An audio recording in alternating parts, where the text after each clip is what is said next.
This is the Business Storytelling Show, a top global marketing podcast listened to in more than 100 countries, live streamed on social media, and broadcast on DBTV. Christoph Trapp chats with industry leaders to help your company tell better business stories. Here's today's episode.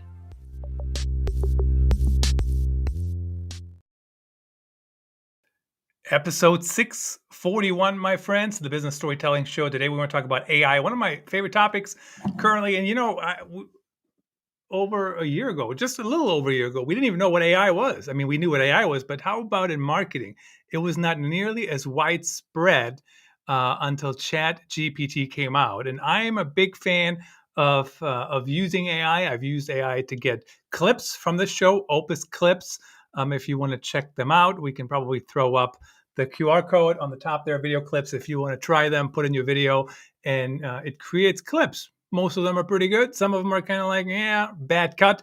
But you know what? I've worked with video editors, and guess what? They don't always get it right either, right? I mean, they don't always get the best clips. So what's the difference? Whether it's AI or a person, the AI does it in 30 minutes, maybe less.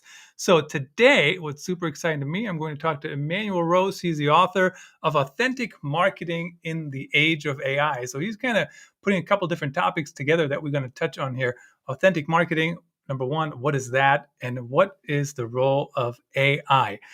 Really excited for this discussion. Welcome, Emanuel. Thank you so much. It's great to be here. Nice to see you. Hey, so authentic marketing. Let's start there. First of all, what is authentic marketing, and why do we need to care about that today? Well, authentic marketing is the idea that you really want to understand the pain points of the people that you're talking to. You want to treat them like human beings, and you want to have a conversation with them. And so sometimes as marketers, we get lost in our KPIs and having to generate a certain number of leads, and we forget that we're actually talking to people who have to make a decision. And so the authentic part is remembering the humanness in the interaction. You do have to remember the human aspect. It does look like we have some technical issues here on the video. So what I'm going to do, my friends, we're not going to do any video. We're just going to do that for the rest of the show. Of course, if you're listening on the podcast channels, it's all the same to you. EmanuelRose.com is where you can get his book and learn more. So kind of tell me about, now the video is working again. So we'll try that again in a second, see what's going on here.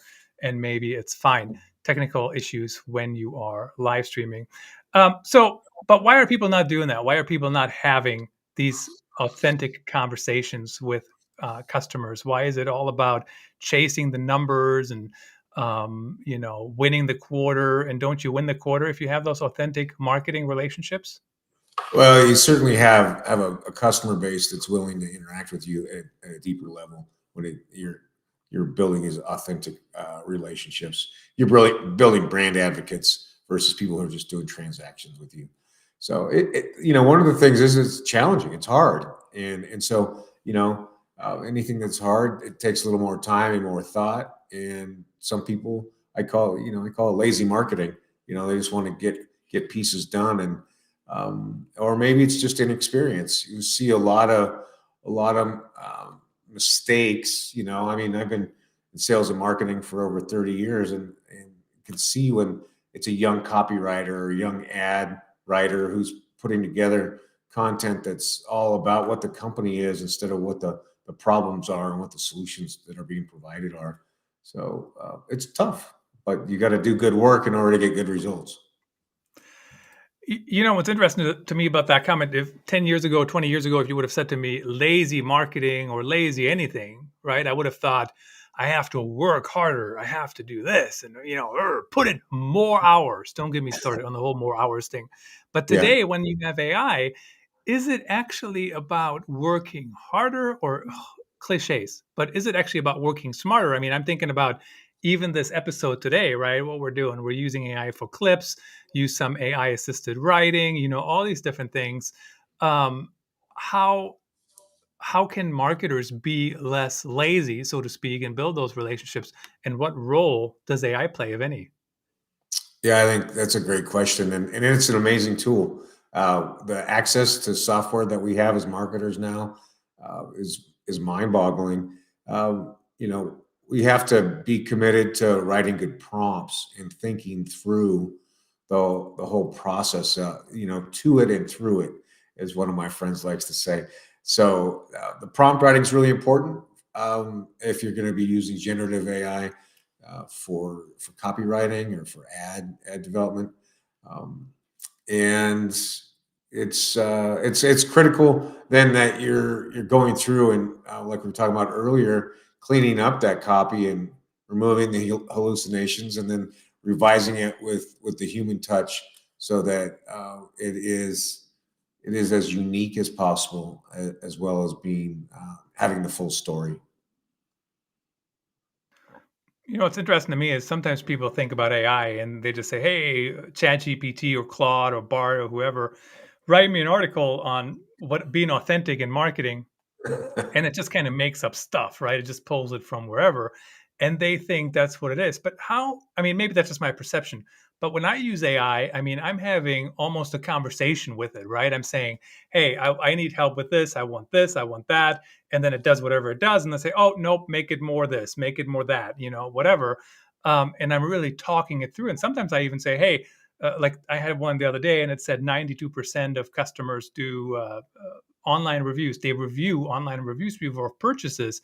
And I said, what's the source for Right. this number? And Yeah. it said, oh, I'm sorry, I don't have a source. Here's a rewritten paragraph. So I don't know if that number, I'm like, I don't know if that number was just made up or Right. it seemed very high to me, honestly. Yeah. But my point is, I'm not just trusting AI, I'm trying to integrate it in a smart way where it makes sense and not necessarily, just kind of spew out stuff. So, what are Yeah. your, do you have any kind of rules or any kind of thoughts on how people use AI when it comes to authentic marketing today? Yeah, I like to use it, and I recommend that you use it as high level directioning, right? So, developing content calendar, developing topics for blog posts, developing high level interview questions for today's conversation. Just getting some ideas, kind of what we'd say in the old days, getting the juices flowing, and um, and like you're saying, have the conversation with it. Sometimes the conversation with chat is more complicated than just sitting down and writing it for me. So it's there's you got to pick too how you use the tool, and the high level activities are really good, and then generating these kind of rough drafts, and then especially if you're talking about blog posts or video scripting. Yeah, I would only recommend it to use it for articles, honestly, if you already have source content. Like the other day, I had two articles. They were kind of similar but different. They didn't really perform, and so I said, "Hey, can you combine these two articles? Don't add anything else. Just combine my two articles into Yeah. one." And then I took it from there. Nice. Yeah, that's a nice way to use it too. So And that's yeah, kind of how I do summaries. it. I like the summarization part also for when you need to shorten things down. Yep, shorten things down, or like you can ask it, hey, it's like even this interview today, I mean, I'm authentic marketing certainly is a keyword, but I might use the transcript in Otter AI Right. and basically just go in there and say, hey, what keywords can I rank for in this article? What did we talk about in this transcript? Otter AI is a great tool. You can use it over there. You get a month off, the month of the pro plan, I believe. And of course, I'm a big, big fan of Otter AI as well. So earlier you hinted at that people are struggling even with authentic marketing on its own. Why is that? How do companies create better authentic marketing? How do they keep it top of mind, and why should they? Well, we go back to the concept of stratification of a market, right? When you say, I want to sell personal training to baby boomer aged women, so I've got to tell a different story, a more authentic story about the problem, the solution, the call to action inside that piece. a different story than I would if I'm selling personal training to a Gen Z female, right? And so it really is about being able to anticipate what their concerns are, and then creating an envelope of trust based on that understanding. Yeah, and building that trust, I think, is always a challenge and certainly takes some time. How, I mean, you have a whole chapter on developing an authentic marketing strategy. Maybe you can talk about that a little bit. And I always, when I think about like, there's like signals for me when I feel like somebody is not authentic or I don't Sure. want to Right. trust them, right? It comes in Right. their copy. Like if it's too, I don't know if slimy is probably not the right word, but it's like if it's too, like there's just certain words. If they use Salesy, them, the right? way, what? Yeah. It's salesy. It's too salesy, right? It's too Yeah. pushy. It's too they're not telling me anything. It's kind of like if we were just to come on here and say, "Oh, authentic marketing and AI is important," I'll read Emmanuel's book for the rest. Like nobody would listen to the show, right? You have to be a little bit deeper than that. So that those are kind of my telltales. But talk about how do companies go about implementing and actually developing a strategy like that? The absolute best strategy is to get 90 seconds every Monday morning with the CEO or the business manager, business unit manager, and have them do 90 seconds on the iPhone or on their mobile phone on customer of the week, employee of the month, um, social activity over Christmas, new product release, a problem that they solved inside the business. So just these very simple, 1 to 2 minute videos from the person who runs the business and about the philosophy that created that situation or the solving that problem, and then that video, as you know, can be turned into blog posts, social posts, video clips, and it gives the target market an opportunity to see the actual person who's leading the brand and what their beliefs are about the situations that are being talked about in those posts. So I think a little bit what I heard you talk about there is, I mean, it's important to involve others, right? Whether it's the CEO, some thought leader in the company, a product leader, somebody. It can't just be marketing. It can't just be the content marketer or the social media manager, right? Doing it. Is that kind of what I heard you say there? Yeah, that when you look at the successful brands, that a majority of them are have a Elon Musk type person who's at the helm, who's on Twitter, who's in Instagram, who's posting to LinkedIn, and so there's a human connection to the brand through the leadership of the company, and that's the challenge for those of us who are kind of in that Gen X boomer age, because that's not the business training that we got. But it's a critical change to make that the leader needs to be the primary influencer for the brand and the products. And so why is that a challenge? I mean, so it's, when I mean, I grew up as a journalist, so certainly I'm okay hopping out there and just sharing my opinions. And I certainly do, even though journalists don't do that. But today I'm more of a talk show host, honestly, than a journalist. But why is it difficult for leaders and which leader should be the person be in the public? Does it have to be the CEO? I mean, could it be somebody else? Or how do you feel about that?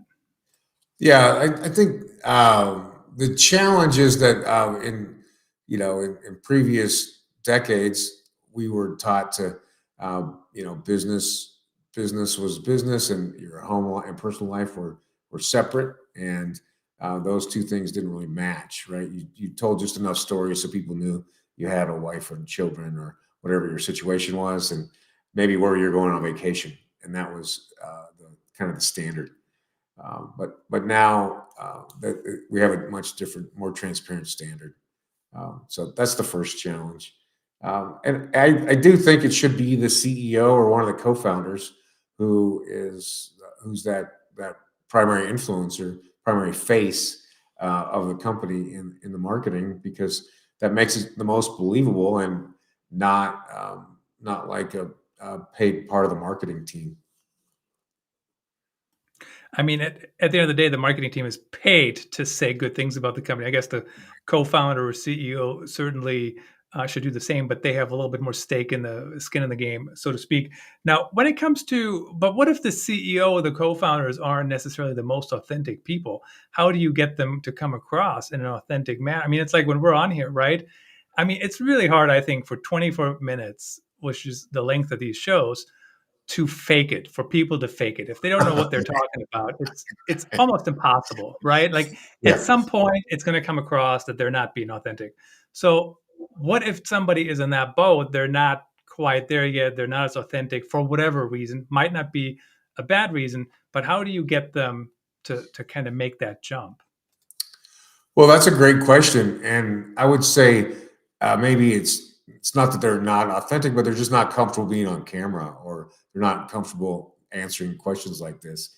And I have clients like that, and so instead of having them do it themselves, then we do an interview like this and mine out the beautiful pieces of their philosophy and their passion for why they started the company, and their passion for solving problems for the clients. So anybody I mean, majority of people who are in business doing stuff, they have a passion about some part of that business, and that's what marketing needs to unearth in some way.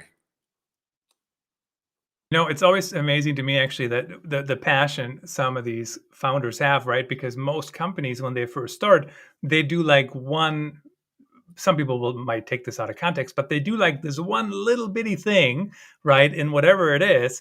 And you really have to have a passion to only be talking about that one thing, even though if you grow it later on. So certainly that is true.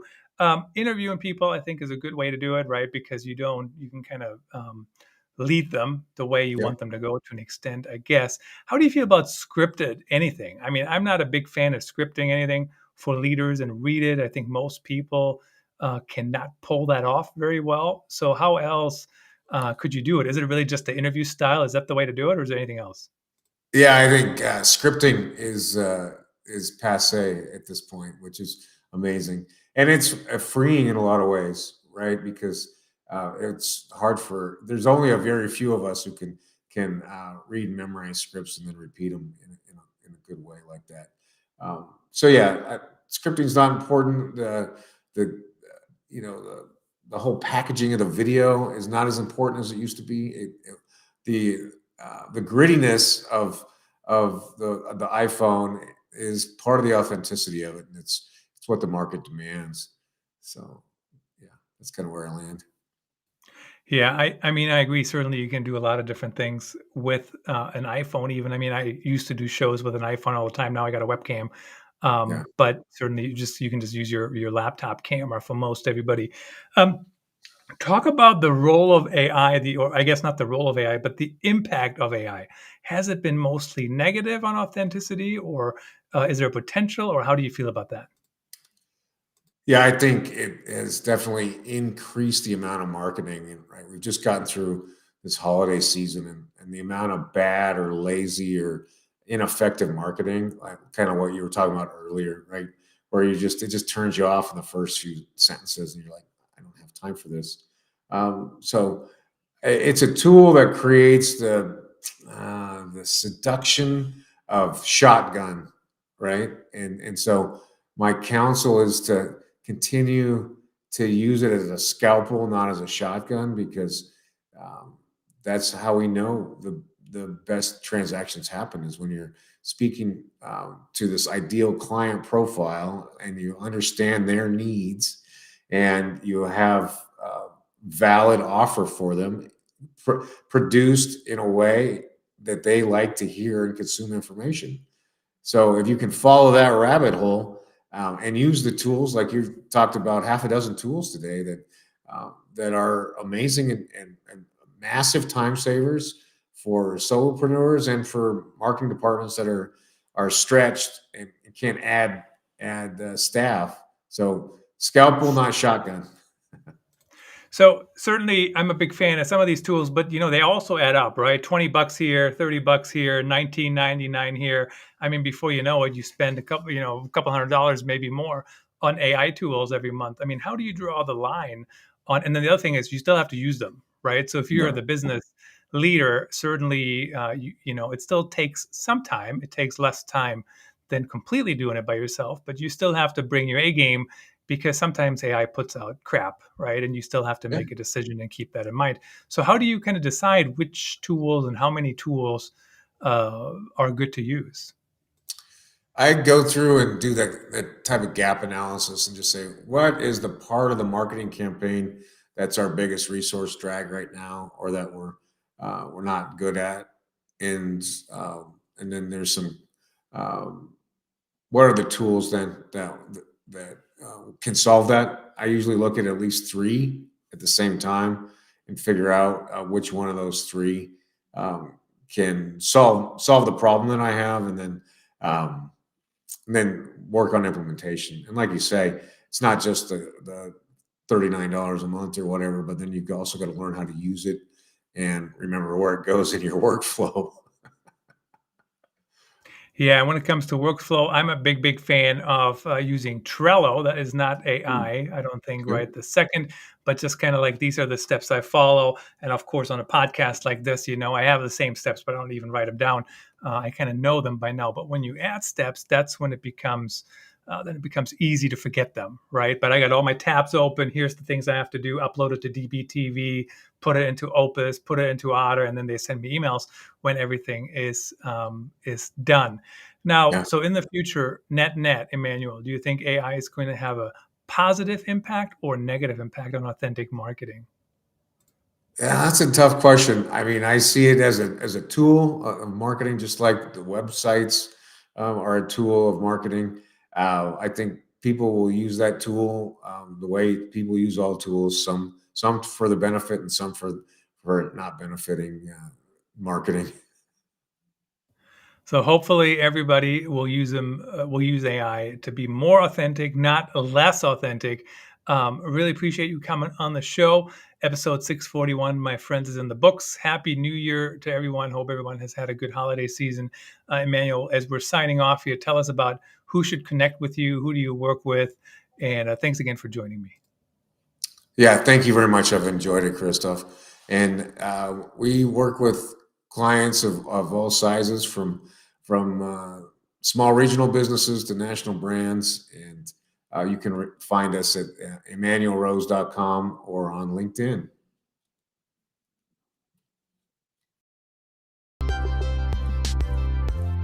Thanks for tuning in. Please rate and review the Business Storytelling Show on your favorite podcast platform